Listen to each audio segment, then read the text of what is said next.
Roma, ihtişamın, fethin ve acımasızlığın başkenti.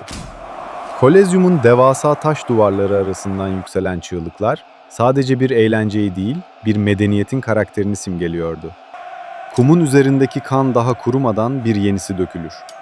İmparatorun baş parmağı, kılıcı andırır şekilde havaya kalktığında veya boyna doğru çevrildiğinde bir hayat saniyeler içinde son bulurdu. Evet, yanlış duymadınız.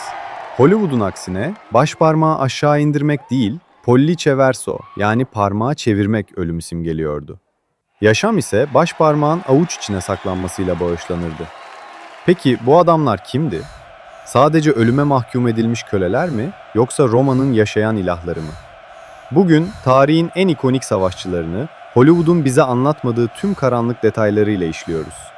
Onların gizli eğitimlerini, diyetlerini, Tüm dövüş sınıflarını ve bu kanlı geleneğin ardındaki devasa teknolojiyi anlatıyoruz. hazırsanız arenaların tozlu tarihine en derin dalışı yapıyoruz.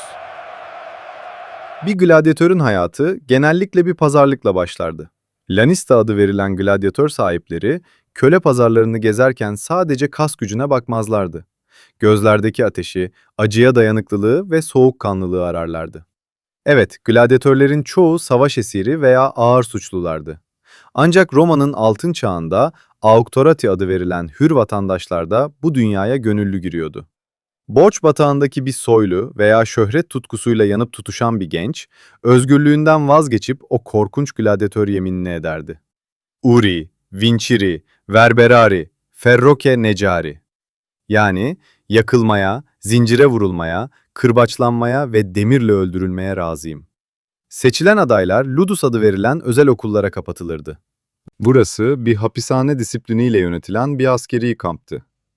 Gladyatörler sakatlanmamaları için antrenmanlarda rudis denilen tahta silahlar kullanırlardı. Roma arenaları bir kaos yeri değil, milimetrik bir denge üzerine kurulmuş müsabaka sahneleriydi. İşte popüler olandan en nadirine kadar gladyatör sınıfları. Murmillo, balık adam. Lejyonerlerin arenadaki gölgesidir.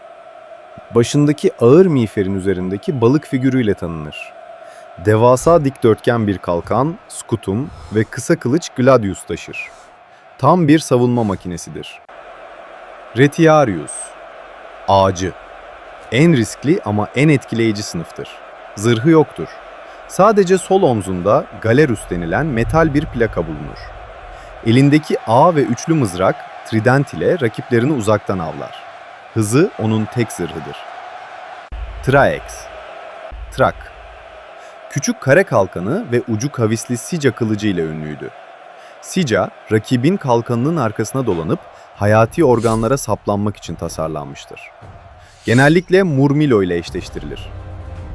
Secutor, takipçi. Özellikle Retiarius'ları durdurmak için icat edilmiştir. Miğferi tamamen pürüzsüz ve yuvarlaktı ki rakibin ağı takılmasın.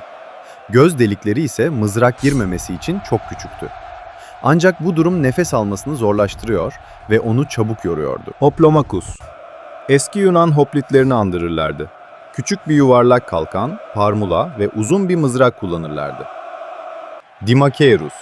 İki elinde de kılıç taşıyan, kalkan kullanmayan sınıftır. Bu dövüşçüler inanılmaz bir koordinasyona sahip olmak zorundaydı. Kurupellarius. Antik dünyanın tankı. Baştan aşağı birbirine geçmiş metal levhalarla kaplı bu devlerin hareketi bir mühendislik harikasıydı. Eklem yerlerindeki deri kayışlar sayesinde yavaş da olsa adım atabiliyorlardı.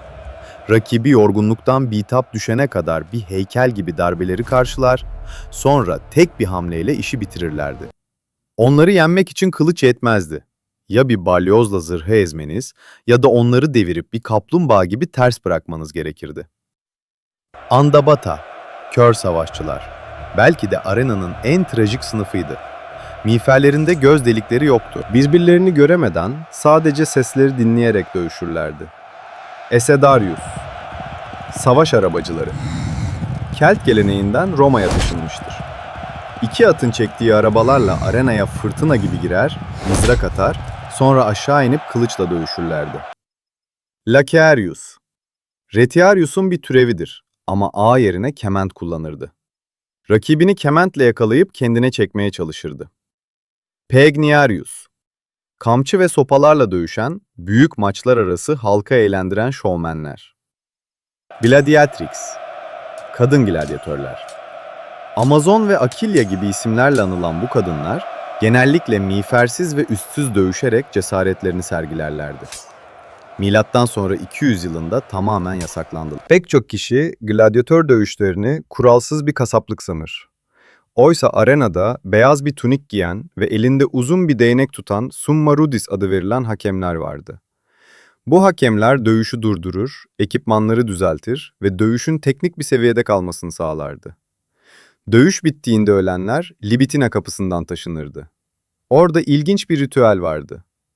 Merkür kılığındaki bir görevli, elindeki kızgın demiri vücuda basar. Charon, yeraltı dünyasının kayıkçısı kılığındaki diğeri ise, elindeki tokmakla kafaya vurarak gladyatörün gerçekten ölüp ölmediğini kontrol ederdi. Ölenlerin taze kanı epilepsiye iyi geldiği inancıyla satılırdı. Vücutlarından kazınan deri yağları ise afrodizyak olarak alıcı bulurdu.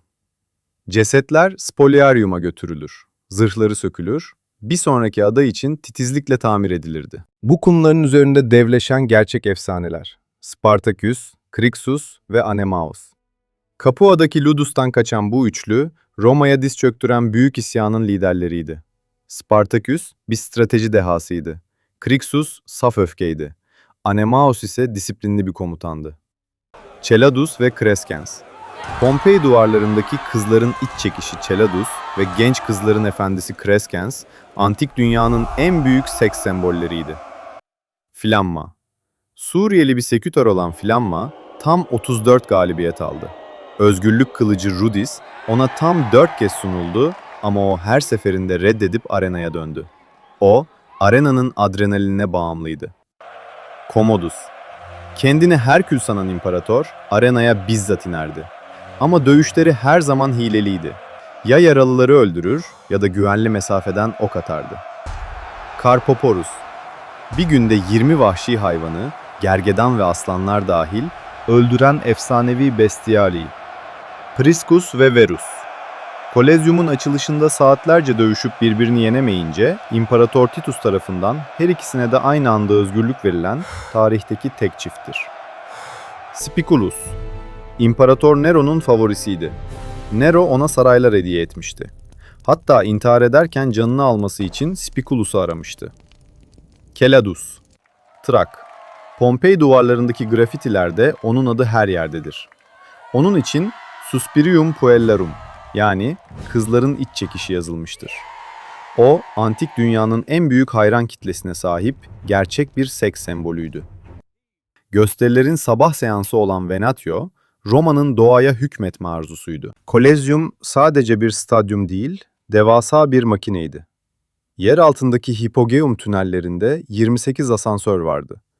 Kölelerin çevirdiği vinçlerle aslanlar ve gladyatörler kumun ortasında aniden belirirdi. Hatta zemin suyla doldurulup gerçek gemilerle naumakia, deniz savaşları canlandırılırdı. Afrika'nın aslanları, Hindistan'ın kaplanları, devasa lojistik ağlarla buraya taşınırdı. Peki bu kanlı döngüden bir çıkış yolu var mıydı? Evet. Ama bu yol kumun üzerinden sağ çıkabilen çok az kişi için geçerliydi. Hatırlarsanız gladyatörlerin eğitimde kullandığı ağır tahta kılıçlara rudis dendiğinden bahsetmiştik. Ancak rudis'in bir diğer anlamı daha vardı ki o bir köle için dünyanın en değerli hazinesiydi. Hizmet süresini başarıyla tamamlayan veya arenada imparatoru mest edecek bir kahramanlık sergileyen savaşçıya Özgürlüğünün nişanesi olarak sembolik bir tahta kılıç, yani yine bir rudis verilirdi. eğitimde ter döktüğü o tahta kılıç bu kez onun özgürlük belgesi haline gelirdi. Rudis'i alan gladyatör, Rudiarius unvanını alır. Boynundaki o ağır ölüm yemini hükümsüz kalır ve artık özgür bir vatandaş olarak hayatına devam ederdi. Kimi köşesine çekilip huzuru arar, kimi ise az önce bahsettiğimiz Flamma gibi o tahta kılıcı almasına rağmen arenaların adrenalinine kapılıp kumlara geri dönerdi. Özgürlük, Roma arenalarında kazanılması en zor ama en onurlu zaferdi. Peki bu devasa endüstri neden tarih sahnesinden silindi? 1. Ekonomik çöküş. İmparatorluk genişlemeyi durdurunca esir sayısı azaldı. Gladyatör fiyatları ve hayvan lojistiği hazineyi iflasın eşiğine getirdi. 2. Hristiyanlığın yükselişi. Kilise, insan hayatının kutsallığı adına bu oyunlara şiddetle karşı çıktı. 3. Aziz Telemakus'un ölümü. Milattan sonra 404 yılında Telemakus adlı bir rahip arenaya atlayarak dövüşü durdurmaya çalıştı. Seyirciler tarafından taşlanarak öldürüldü. İmparator Honorius bu şok olay üzerine oyunları tamamen yasakladı. Gladyatörler Roma'nın görkeminin altındaki vahşetin birer aynasıydı. Onlar köle olarak başladıkları yolda bazen Amazon savaşçısı, bazen birer devrimci haline geldiler. Ekonomi bitti, din değişti ve imparatorluk çöktü. Ancak onların hikayeleri Kolezyum'un sessiz taşları arasında hala yankılanıyor. Peki sizce kalkanlı bir Murmillo mu olmak daha avantajlıydı yoksa ağ atan bir Retiarius mu? Görüşlerinizi yorumlarda bekliyorum. Bu tarz derin tarih yolculukları için abone olmayı ve çanı açmayı unutmayın. Tarihle kalın. Hoşça kalın.